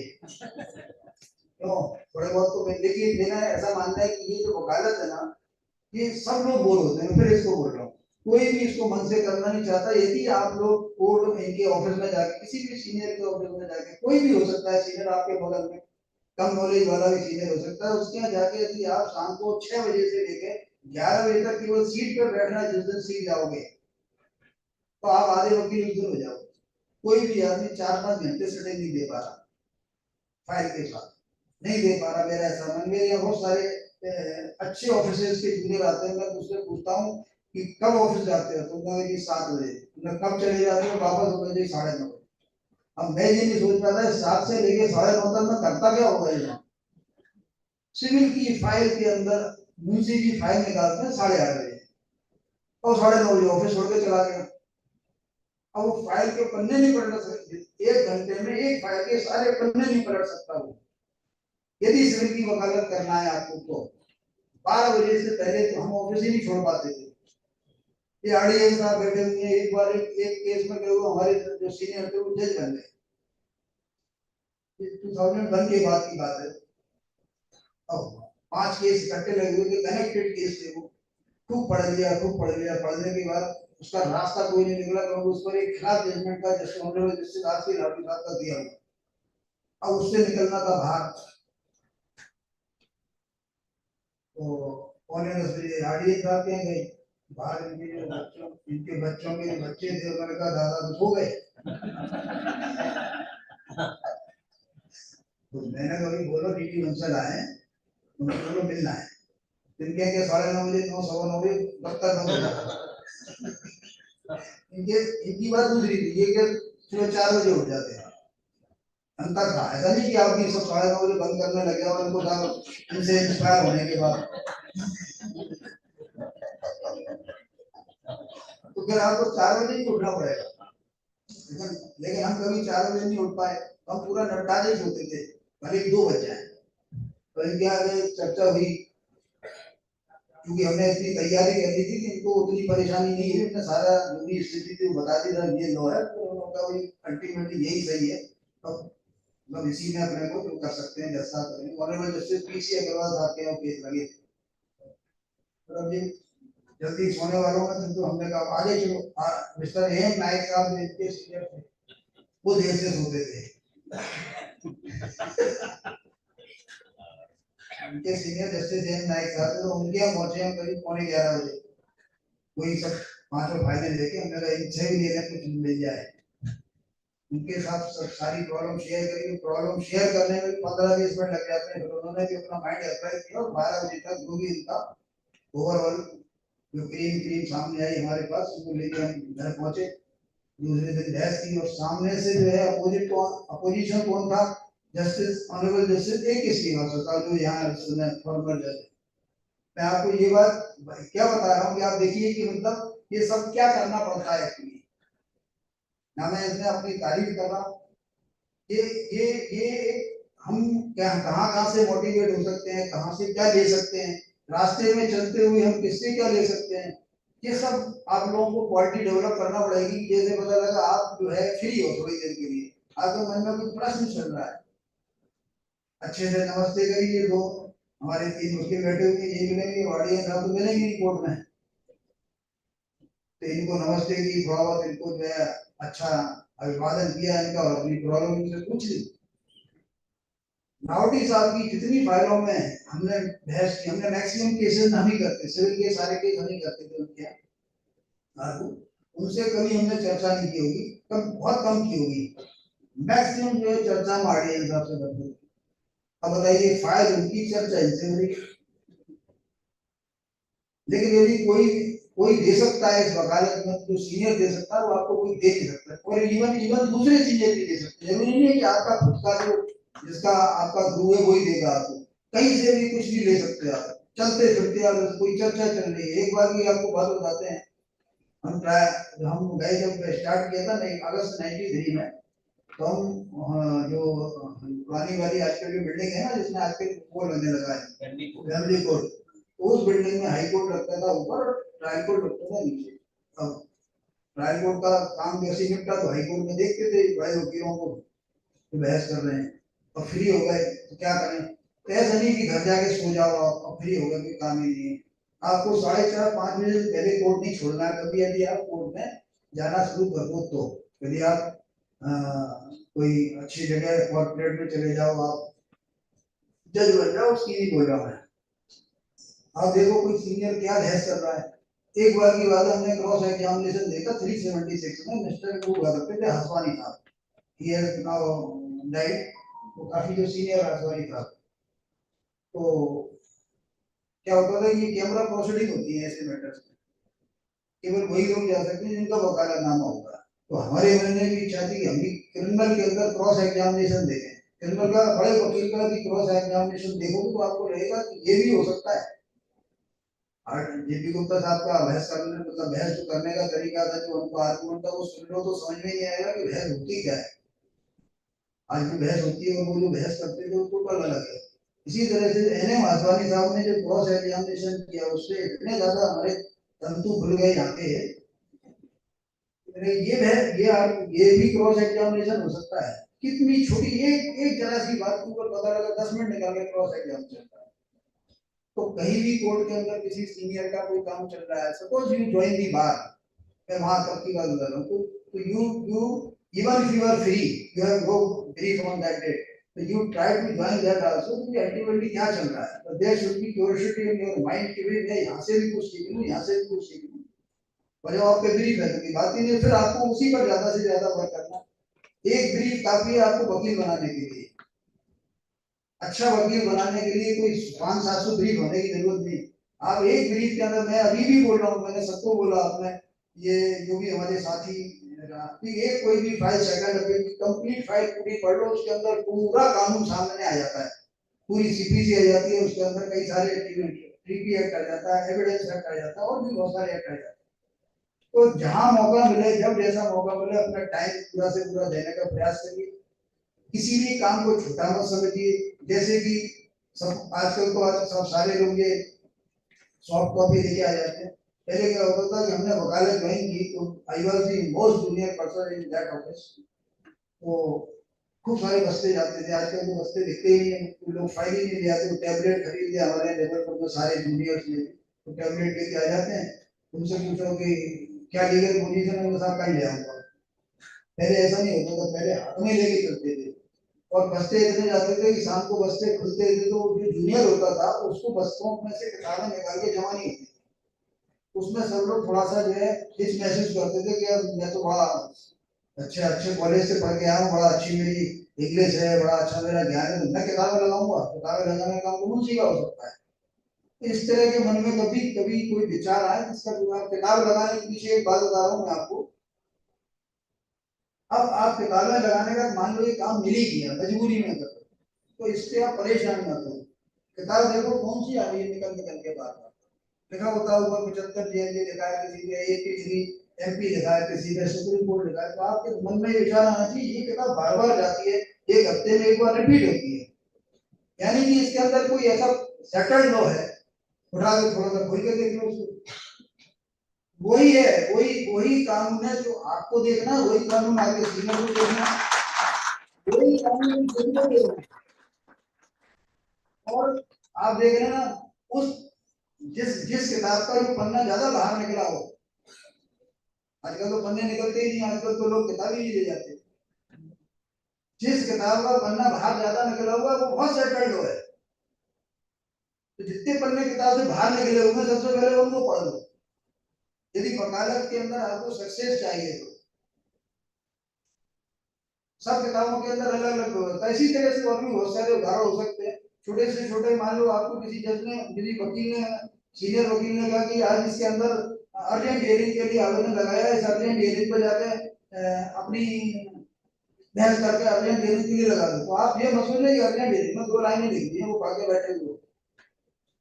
You have to read the entire file, top to bottom, A to Z। जैसे कि इनका टारगेट है 7 साल का, ये 7 सेमिनार है ना, तो जेड तक लेके जाना है इनको। तो आपकी जो फाइल है, उस फाइल का एक भी पन्ना मतलब ऐसा नहीं होना चाहिए कि आपने पलटा ना हो। उस फाइल के अंदर ढेरों प्रोविजंस होते हैं। 22/3 तो यदि फाइल 10 साल पुरानी है तो 22/3 22 साल का आवेदन तो लगा मिल ही जाएगा उसमें। 6-17 लगी मिल जाएगी, 41-27 लगी मिल जाएगी। हमारे जबलपुर के अंदर 50% लोगों को ये नहीं पता 41-27 क्या होता है। वकालत अच्छी चल रही है, पैसा आ रहा है। मेरा कहना ये है कि पैसा तो आ ही जाएगा, जब आप लोग ज्ञानी हो जाओगे पैसा अपने आप आएगा। लेकिन जब वकालत ज्वाइन करो तो सीनियर की कभी पैसे देते हुए उसको देना मत। जब आप किसी वकील को ज्वाइन करो, किसी सीनियर को ज्वाइन करो, तो जैसे ही सीनियर को यदि क्लाइंट ने पैसे निकाल के दिए तो आप वहां से चले जाना। यदि आपको पहले लक्ष्मी दिख गई तो सरस्वती दूर भाग जाएगी आपसे। यदि सरस्वती आप पर है तो लक्ष्मी आपके साथ 100% बैठेगी बैठेगी। यदि पहले लक्ष्मी कहीं बैठ गई तो सरस्वती कभी नहीं बैठेगी। ये मैं ओपन चैलेंज दे रहा हूँ, कभी ट्राई कर लेना, कुछ बच्चे आपस में बैठना इस बारे में। यदि गलती से लक्ष्मी जी पहले आ गई आपके पास और आप सेटिस्फाई हो गए, सरस्वती वहां नहीं आएगी। इसलिए पहले सरस्वती को मना लो, और सरस्वती यदि एक बार मन गई, आपको फाइल पढ़ने की आदत पड़ गई, 5 घंटे बैठने की आदत पड़ गई, देन लक्ष्मी जी आना तय। Thank you very much.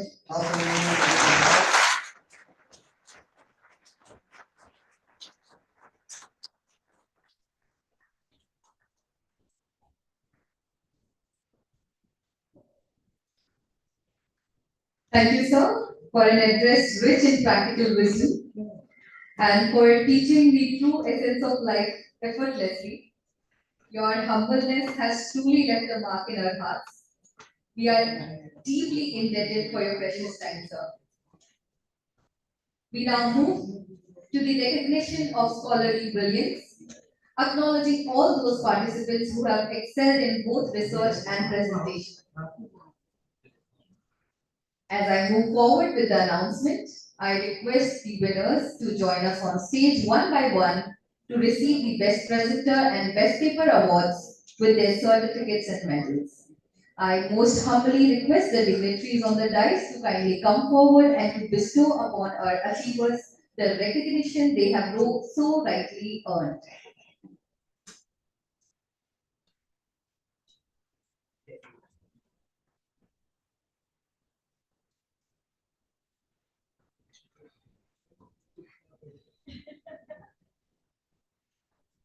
RD Jain sir is complimenting you all के बच्चे बहुत अच्छे हैं, चुपचाप बैठे हैं।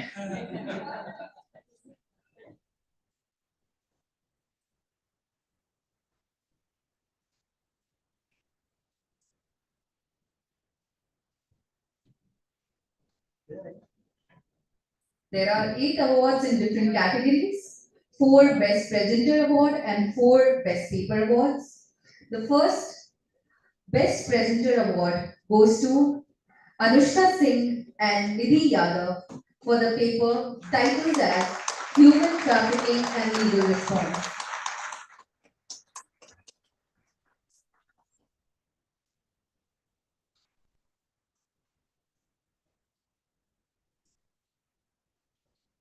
The claps must go on for the recognition.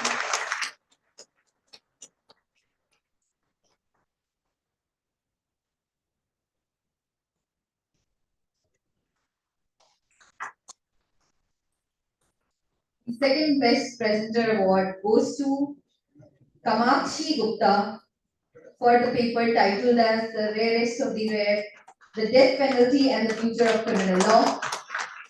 Because it being an online presenter, Sweksha Singhal is going to receive the award on behalf of Kamakshi Gupta.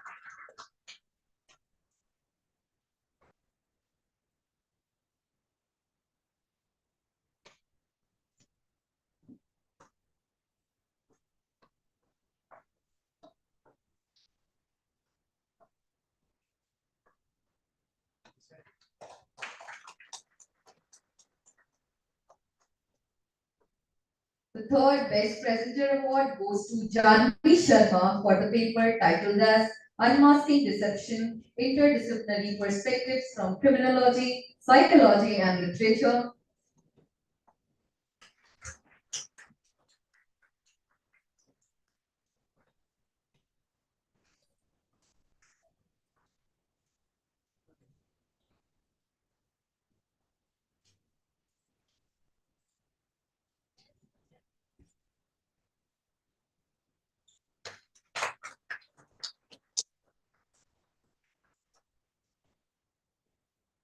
The Best Presenter Award goes to Shrestha Pavaya for her paper titled as Transnational Climate Governance, Bridging Trade, Sustainability and Human Rights.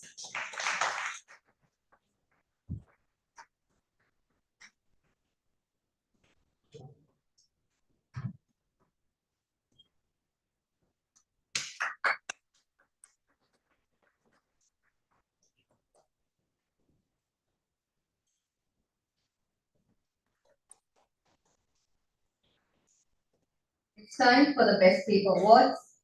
The first Best Paper Award goes to Ekta Tripathi for the research paper IT Act 2000 to BPDPA 2023, Legal Complexities in Cross-Border Cybersecurity Compliance for Multinational Collaborations Operating in India.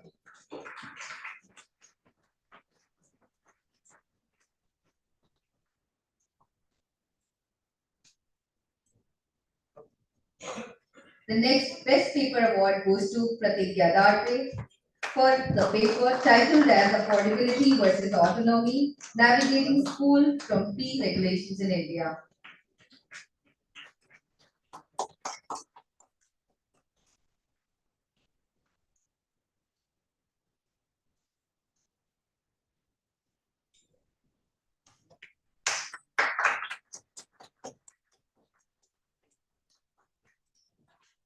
The next Best Paper Award goes to Avasti Subramaniam for the paper titled as Battle Against Security Fraud, Lessons and Roads Ahead.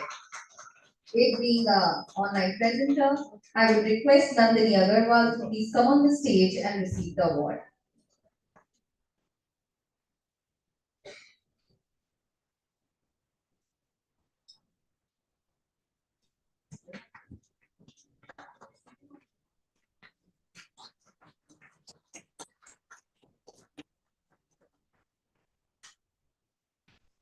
The next Best Paper Award goes to Priyanka Gupta and Shushma Singh. And it being an online presenter, I would request Tanisha Barani to please come on the stage and receive the award.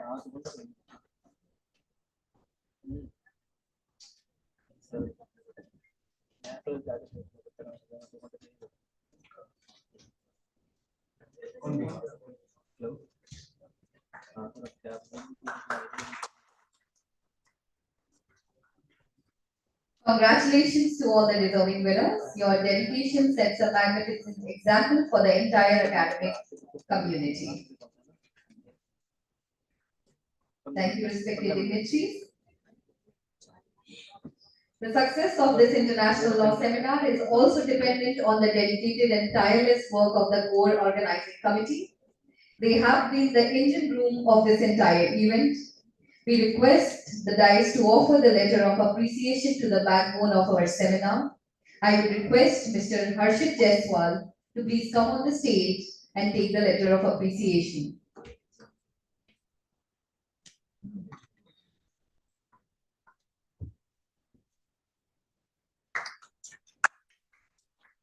In round of applause. Now I would request Ms. Priyanka Sharma to please come on the stage and receive the letter of appreciation. Next in queue is Ms. Mahima Maheshwari. Please join us on the stage.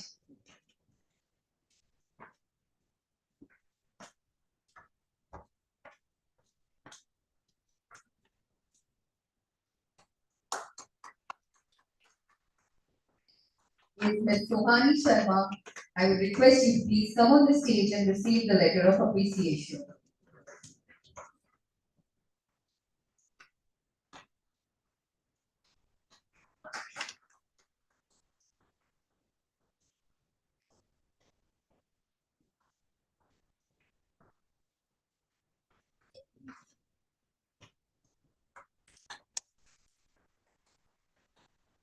I thank you all for your extraordinary effort and commitment. Your work is truly appreciated. Moving on, we now offer a final gesture of our immense gratitude by presenting mementos to our esteemed dignitaries. I request Professor Dr. Rakhi Singh Chauhan, Ma'am, Principal, and Sri F. A. Shah, Sir, to honor our Chief Guest, Honorable Justice Dwarikadhish Bansal Sahab, with a memento.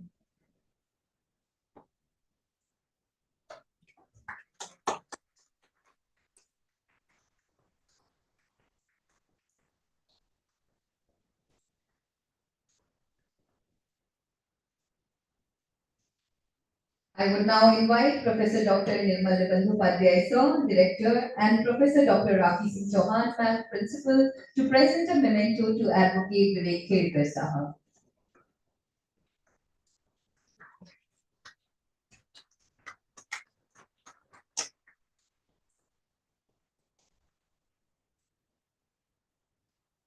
Thank you so much, dignitaries. I would kindly request you to please take your seats.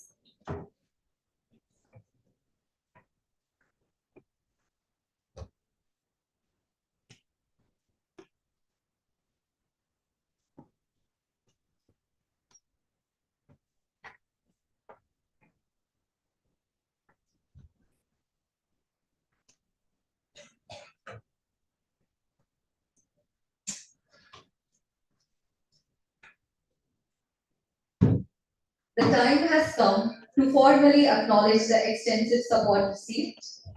Alone, we can do so little. Together, we can do so much. To deliver the vote of thanks for this valedictory session, I now invite Assistant Professor Ashish Yadav, Sir, to be on the stage and deliver the vote of thanks.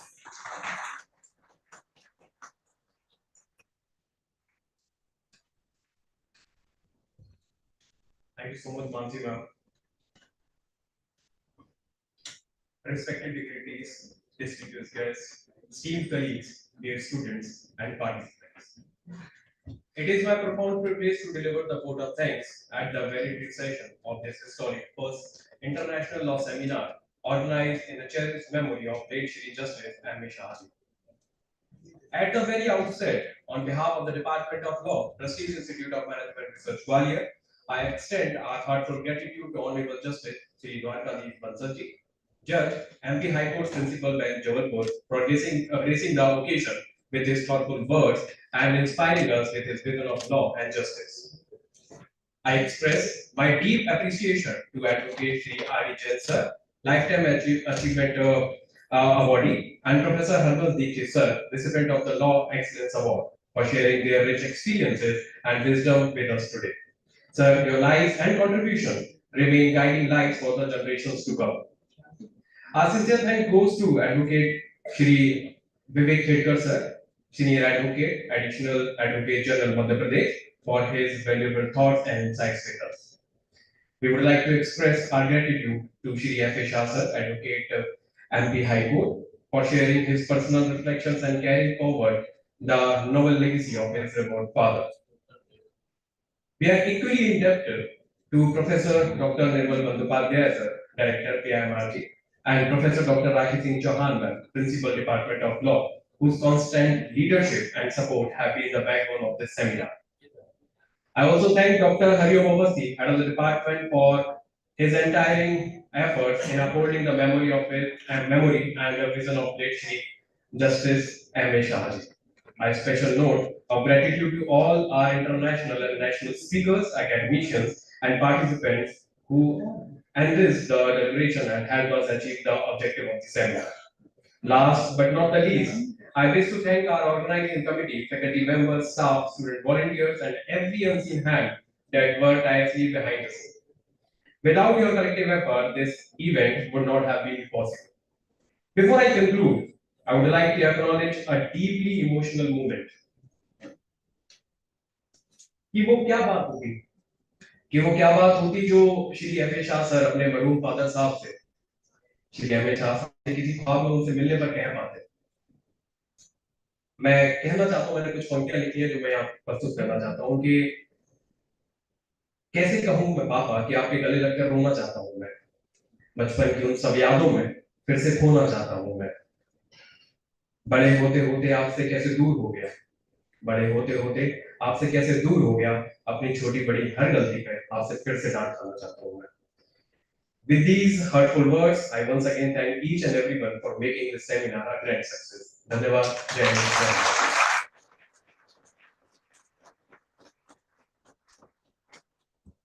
Thank you, sir, for your warm and comprehensive acknowledgement of all the efforts that culminated into this successful seminar. As we draw the curtains on this first international law seminar, we carry forward not just memories but a scholarly purpose. We are profoundly thankful to all our dignitaries and every participant for enriching this platform. The curtains may fall, yet the journey has just begun. I, Mansi Gupta, Assistant Professor, Department of Law, PIMRG, concludes the valedictory